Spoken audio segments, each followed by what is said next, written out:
Hello, strangers and strangelings. Welcome back to the Strange Bar and Grill. I'm serving up another true crime story time. Right now, I'm just drinking a beer. I'm not saying any brand names because I'm not getting paid to promote. So it's just generic beer to you, and it puts me right where I need to be. Now, today's story is one I haven't seen covered anywhere on YouTube or on any TV show, and it's a sick one. So just giving you a warning up front.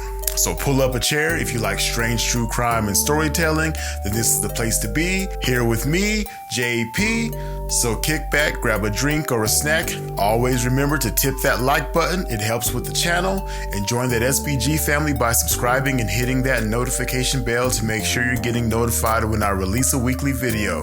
And remember, I've been drinking, but I ain't been driving. All right, let's go. The small shack in the desert. In 1982, 19-year-old Beth Johnson and 16-year-old Margaret Krueger were in desperate need of some quick cash. A friend of Margaret's, Dana Lee, said he knew of a man that owns a furniture refinishing company that also does amateur photography on the side, who was looking for some models to do some nude modeling. A man by the name of Fred Berre Douglas. It was quick, easy money, and Margaret really needed that money fast. Margaret would go on to introduce her roommate, Beth, to this man. Both girls said they would pose for Fred. Fred would ask his friend Richard Hernandez to accompany him. Hernandez would agree to meet with Fred to meet some girls for this photo shoot. The four would meet at a 7-Eleven parking lot and then drove to go eat pizza and discuss the photo shoot. Terry Allman, Margaret and Beth's third roommate, spoke to Margaret and Beth about their initial meeting with Fred and Richard and how they would make a quick $500 for a nude photo shoot. Beth would tell Terry that if she and Margaret were not back by noon the next day, something was wrong. It turns out something was very wrong, and Terry would call Beth's mother after she became worried when Beth did not return home the next day. I just need to interject here. Don't meet men for nude photo shoots. If you need money, just rob a bank. Is like less risk in there. But I'm also a few beers in, so this might not age well in the future. And by the future, I mean tomorrow morning when I edit this horrible advice probably. But anyway, 2 years later, the bodies of Margaret and Beth would be found in the Anza Borrego National Park by a photographer and his wife during the 1983 Easter holidays. You see, Fred wasn't really an amateur photographer. He liked to pay women for nude photos, but he would take it too far, ramp things up, and eventually coerce them to perform sexual acts. And each photo session would grow darker and darker and would ultimately reveal Fred's true desire, his desire to be an amateur snuff film creator. Let's take a look at Fred's past to see what kind of person we're dealing with here and how these two girls ended up in the situation that led to their deaths.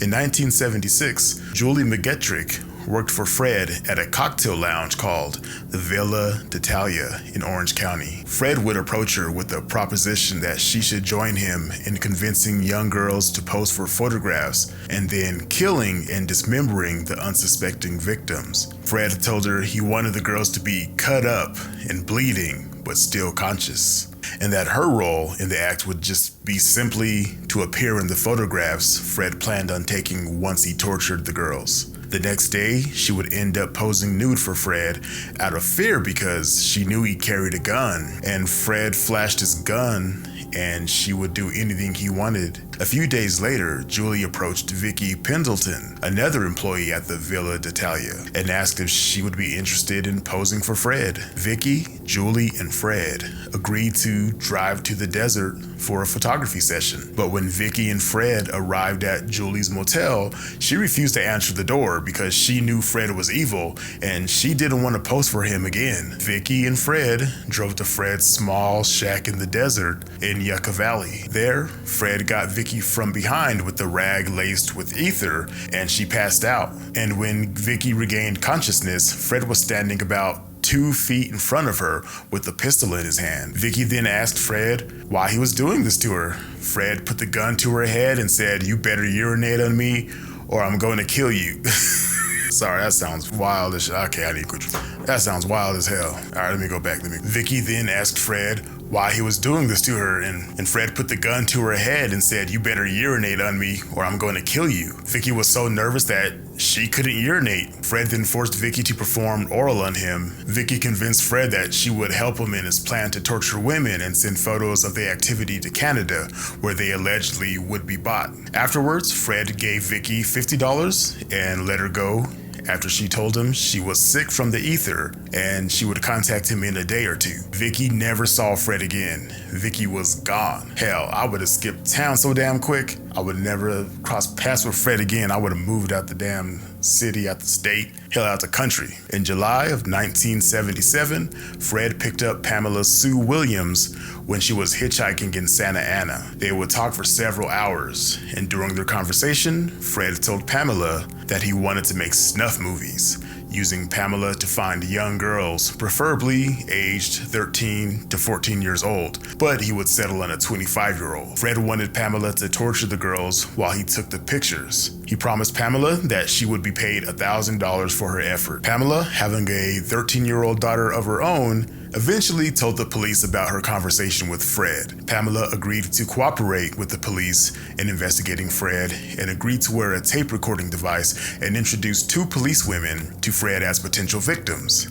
Pamela then introduced the police women to Fred, who told his potential victims that he wanted them to act in a lesbian film he was making in the desert past Palm Springs. Fred offered to pay the officers $500 apiece to participate in approximately 120 photographs. The undercover cops agreed to meet Pamela and Fred the next day to implement their plan. The next morning, Fred and Pam conversed for about 20 minutes in the parking lot before the undercover agents arrived. Pam had been wired to record the conversation, which included a gruesome discussion by Fred of his plan to torture and then film his intended victims' agony. During the conversation, Fred also instructed Pam on how to tie up the victims and gave her a pistol to place in her purse. He told her that he also had a rifle in his car. After the agents arrived, Fred and Pamela drove them to a small shack in the desert. Fred was subsequently arrested and charged with attempted murder. Police searched his small desert shack and found bone saws, ropes, underwear, and sex books, but there were no bodies. In 1978, after the jury failed to reach a verdict, the court declared a mistrial, and Fred was free to go.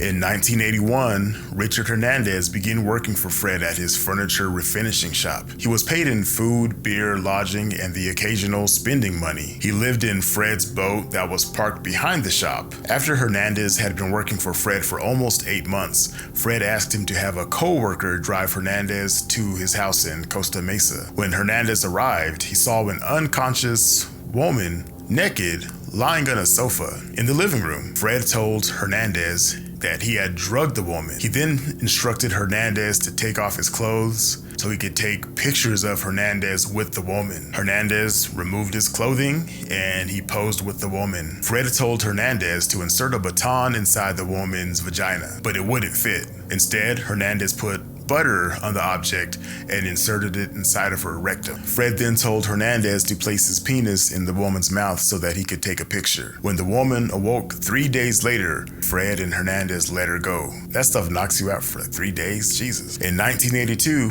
on the day of the murders of Margaret Krueger and Beth Jones, the 2 girls met Fred and Hernandez in a 7-Eleven parking lot. The 4 of them drove in Fred's car to the small shack in the desert. During the drive, Hernandez drank beer, and he and Margaret smoked a ton of weed. When they arrived at the desert, Margaret and Hernandez smoked more weed, and Hernandez followed Fred's instructions to lay a sheet on the ground and prepare rum and cokes for the 4 of them. After the foursome relaxed for an hour, Fred instructed the victims to remove their clothing. Margaret asked Fred if she could see the money, and Fred showed her a $100 bill. Fred then gave Hernandez a rope and told him to tie up the victims. Hernandez tied their feet and ankles, then tied their hands behind their backs. When Margaret asked Fred where he kept the camera, he and Hernandez walked to the car where Fred retrieved a rifle from the trunk. Upon returning to the victims, Fred put a clip in the rifle and told them, "Here's the camera." He then told the victims to make love to each other. And for the next 10 to 15 minutes, Fred would pace around back and forth and just shouting instructions at Margaret and Beth to kiss each other's feet, and then he would tell them he wanted some tongue action on their crotch. And when the girls requested a drink, Hernandez gave them each a sip of soda. Then Fred cut Margaret on the neck with the razor blade and sucked on the open wound for about 10 minutes. When Fred stopped sucking the cut, he retrieved a beer from the cooler and told Hernandez that the women just couldn't go back. Then Fred told the victims to perform oral sex on Hernandez, and while they remained in a kneeling position, Margaret and Beth began to perform oral on Hernandez. When he was unable to sustain an erection, because Viagra didn't exist back in those days. When he was unable to sustain an erection, he told Fred that he had to use the restroom. As he squatted behind a bush to go shit, Hernandez heard one of the girls yell, "Leave her alone." And as Hernandez walked back towards the scene, he saw Fred choking Beth. He also noticed that Margaret was dead, blood spurting from her mouth. Hernandez then claimed that he attempted to knock Fred off of Beth, but that Fred knocked him down instead. And according to Hernandez, he was just so messed up from using all the drugs and the drinking that he couldn't stop Fred. And after Fred choked Beth, he hit her with the wooden butt of his rifle, killing her. Fred then told Hernandez that the heat was bothering him and he wanted to get a drink at a bar in town. Hernandez covered the victims with a sheet and hid their bodies behind a bush before the two men went to a bar in Borrego Springs, where they consumed several drinks each. When they returned to the desert, Fred told Hernandez to untie the ropes and to remove all the jewelry from the girls, and along with anything else that could be used to identify them. Fred told Hernandez that the items would be thrown away on the trip back to Orange County. He also told Hernandez to dig a grave and to bury the bodies. Fred then left the scene for an hour while Hernandez followed his instructions. When Fred returned to the desert, the two men drove to Borrego Springs, where they placed the sheets, ropes, and the girls' clothing in a dumpster behind a market. The men then drove back to Fred's shop. The next day, after the girls were reported missing, Fred and Hernandez were questioned by the police. They both stuck to an alibi that Fred had concocted just a few days before the murders. They told the authorities that on the day of the murders, the two men spent the day fishing in Oceanside and then traveled to Corona to search for Hernandez's brother, whom they never found. The next day, they fled to Victoria, Canada. 6 weeks later, they returned to Reno, Nevada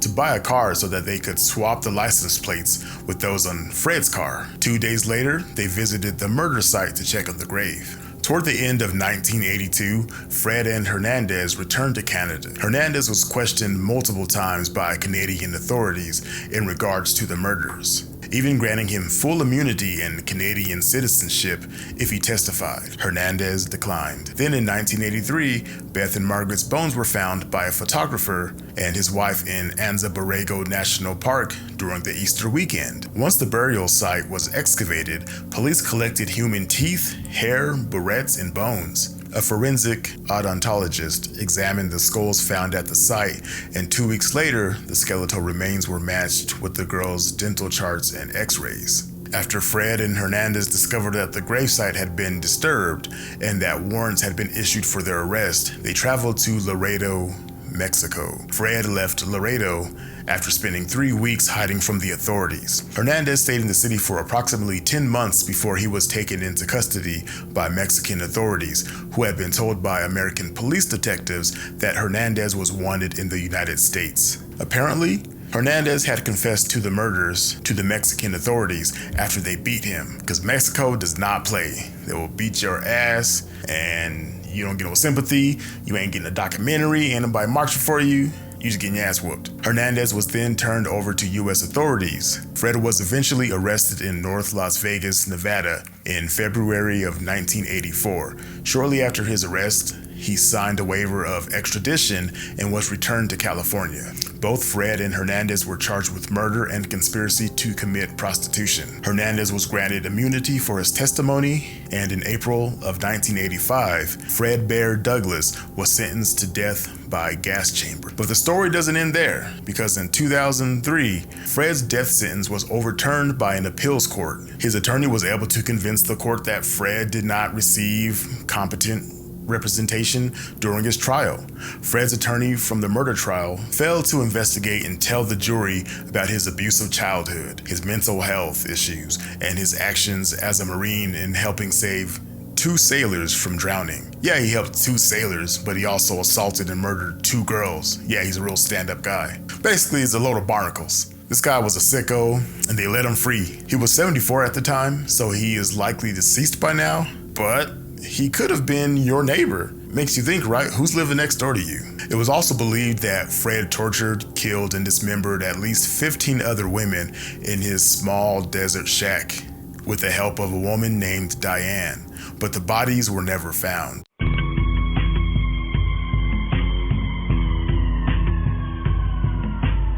Alright guys, that's gonna be it for today. If you like that story, then leave a like and a comment. And if you're new to my channel, then consider subscribing and joining that SPG family. Remember, I've been drinking, but I ain't been driving. So until next time, be safe, be good,